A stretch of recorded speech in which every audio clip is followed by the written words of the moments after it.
निकेतन माध्यमिक अलाय कक्षा षष्ठी विषय संस्कृत। आज की ऑनलाइन कक्षा में भैया बहनों का हार्दिक स्वागत है, अभिनंदन। आज हम पढ़ेंगे अष्टम पाठ है प्रश्नोत्तर।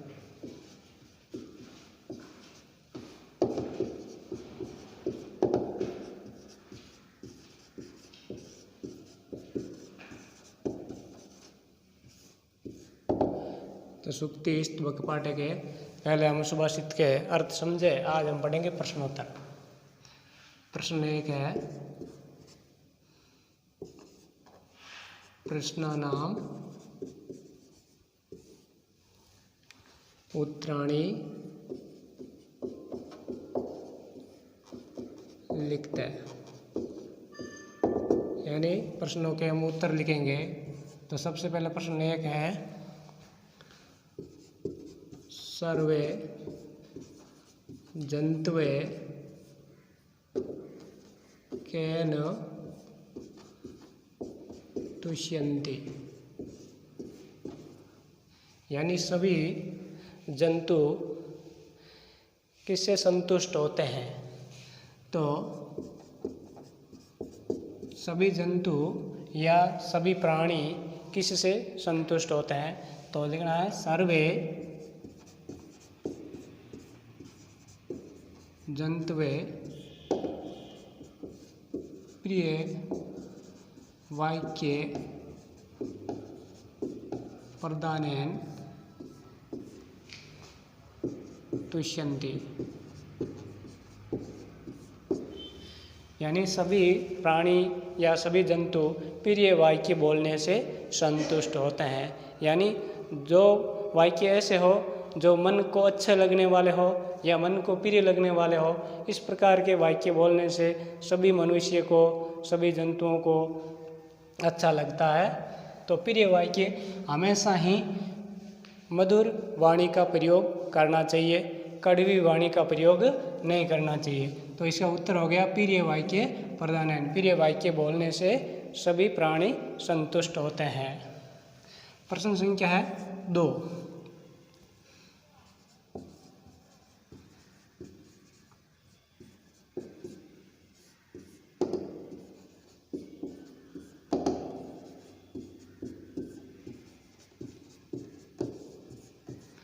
पिक काकियो भेदे कदा भवति, यानी पिक काकियो यानी कोयल और कौवे में भेद का पता कब होता है या अंतर का पता कब ज्ञात किया जाता है, जाना जाता है। तो पिक काकियो भेद कदा भवति, यानी कब इसका पता लगाया जा सकता है कि कौन सा कौवा है और कौन सी कोयल है। इसका हम पता कैसे लगा सकते हैं। तो इसका उत्तर है पिक काकियो भेद वसंत समये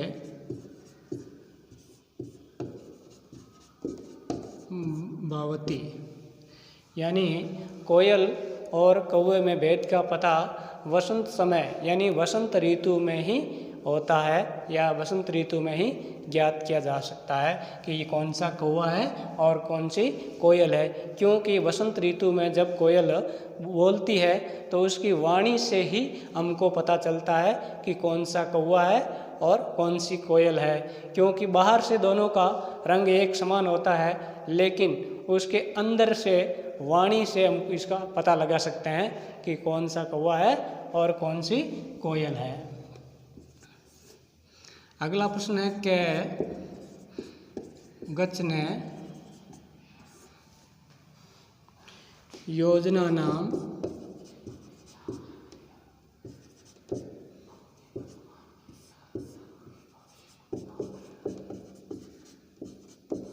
शतान्यपि याति। के गच्छने योजना नाम शतान्यपि याति, यानी कौन सैकड़ों योजन चल करके और अपना योजन पार कर लेती है, कौन चल करके। तो इस प्रकार इसका उत्तर क्या हो सकता है, यानी सैकड़ों, यानी शतान्यपि का अर्थ है सैकड़ों योजन पार कर लेती है। कौन है जो चलती हुई सैकड़ों योजन पार कर लेती है। तो इसमें उत्तर होगा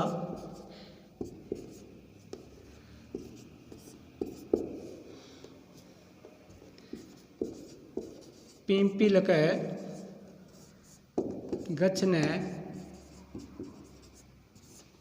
योजना नाम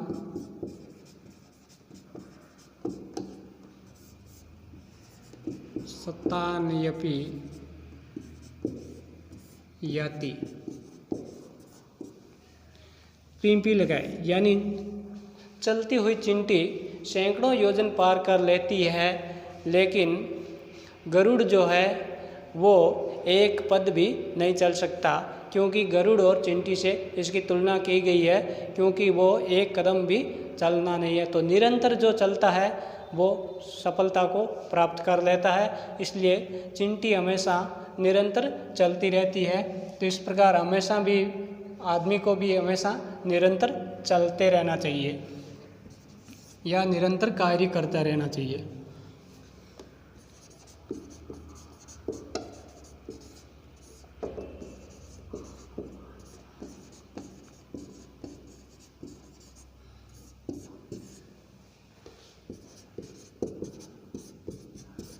अस्माभिः किं वक्तव्यम, यानी आदमी को हमेशा किस प्रकार बोलना चाहिए या मनुष्य को किस प्रकार बोलने का प्रयोग करना चाहिए, तो कैसे बोलना चाहिए। तो अस्माभिः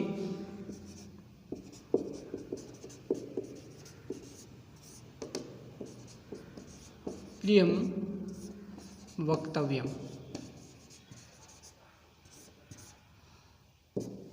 यानी हमें हमेशा प्रिय वाक्य ही बोलना चाहिए, क्योंकि प्रिय वाक्य बोलने से सभी संतुष्ट होते हैं और हमें मधुर वाणी का प्रयोग करने से जो व्यक्ति हमारे से बोलना चाहता है वो भी संतुष्ट हो सकते हैं और हम अच्छी भाषा का प्रयोग कर सकें। इसलिए हमेशा ही प्रिय वाक्य बोलना चाहिए, मधुर वाणी का प्रयोग हमेशा करना चाहिए। तो इस प्रकार हमने अष्टम पाठ के 4 प्रश्नोत्तर समझे। प्रश्न 1 के अगला प्रश्न है प्रश्न संख्या 2।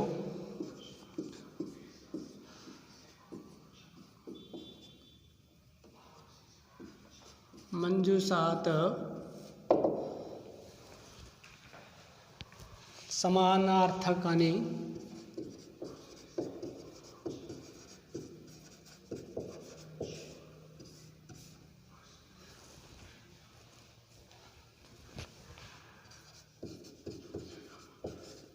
पदानि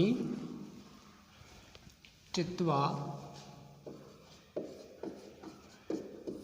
लिखते। जैसे अब समानार्थक पद कौन कौन से हैं, तो यहाँ लिखा हुआ ग्रंथे, कोकिले,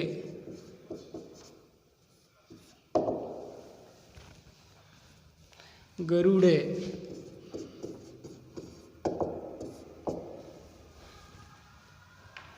परिसरमेण,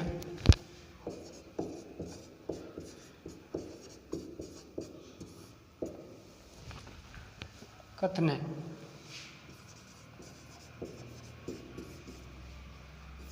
अब नंबर 1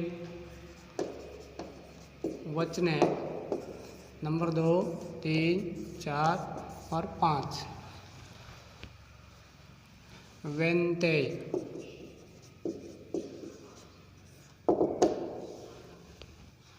पुस्तकें,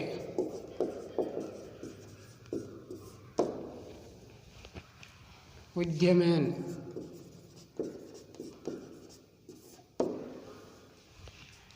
और पिके। अब समानार्थक पदानि चित्वा लिखते हैं। समानार्थक पद कौन से होते हैं? समान अर्थ को प्रकट करने वाले एक से अधिक शब्द जिसका अर्थ समान होता है और शब्द अलग अलग होते हुए भी उसका एक ही अर्थ निकलता है, ऐसे शब्दों को समानार्थक शब्द कहते हैं, या इसका दूसरा नाम है पर्यायवाची शब्द। तो समानार्थक की हम परिभाषा भी ऐसे लिख सकते हैं, समान अर्थ प्रकट करने वाले एक से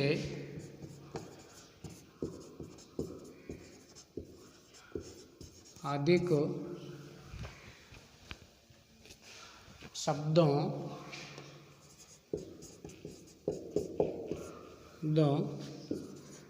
को समानार्थक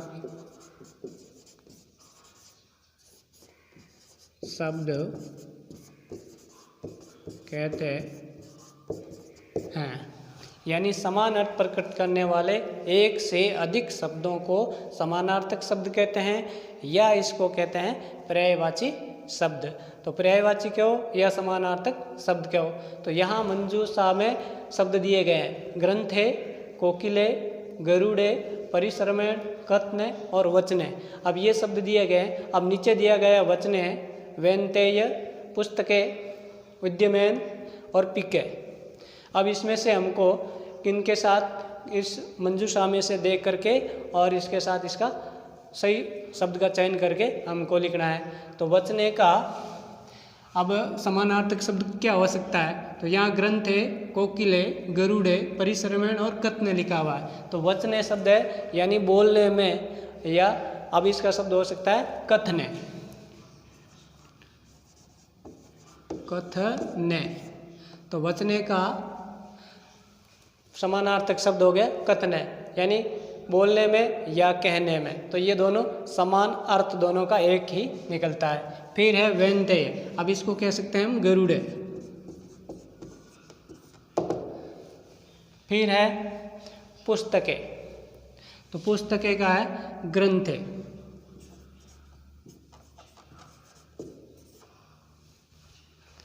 पुस्तके और ग्रंथे, पुस्तक में या ग्रंथ में, तो ये भी एक किताब का भाग है, ये भी एक पुस्तक का किताब का भाग है। ऐसे ही उद्यमेन, उद्यमेन का अर्थ है परिश्रम से, और परिसरमेण का मतलब परिश्रम से होता है। तो इसका हो गया परिसरमेण। उद्यमेन परिश्रम से और परिसरमेण का मतलब परिश्रम से। ऐसे ही पिके, यहाँ आ गया कोकिले। पिके का अर्थ भी कोयल होता है और कोकिले का अर्थ भी कोयल होता है। तो इनका अर्थ समान है।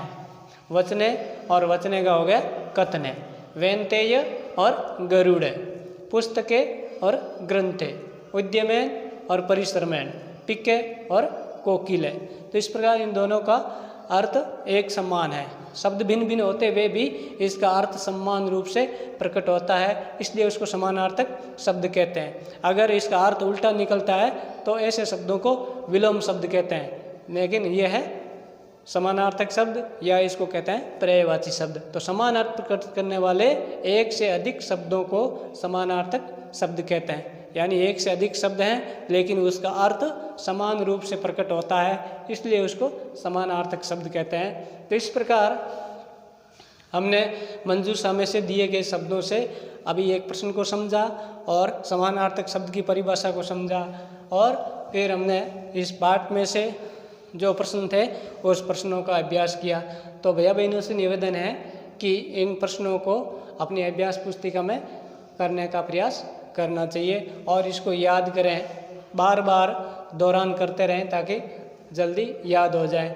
जैसे हमको इसका वाचन भी करना चाहिए, वचने और कथने, वेन्तेय गरुड़े, पुस्तके ग्रंथे, उद्यमेन परिसरमेण, पिके और कोकिले। ऐसे ही हम परिभाषा याद कर सकते हैं, समान अर्थ प्रकट करने वाले एक से अधिक शब्दों को समानार्थक शब्द कहते हैं। यह समानार्थक शब्द की परिभाषा है, समानार्थक शब्द है। तो समानार्थक शब्द की हम परिभाषा भी याद कर सकते हैं, या इसको हम कह सकते हैं पर्यायवाची शब्द, दूसरा पर्यायवाची शब्द कह सकते हैं। तो इस प्रकार आज की ऑनलाइन कक्षा में हमने 2 प्रश्नों का अभ्यास किया। भैया बहनों को धन्यवाद।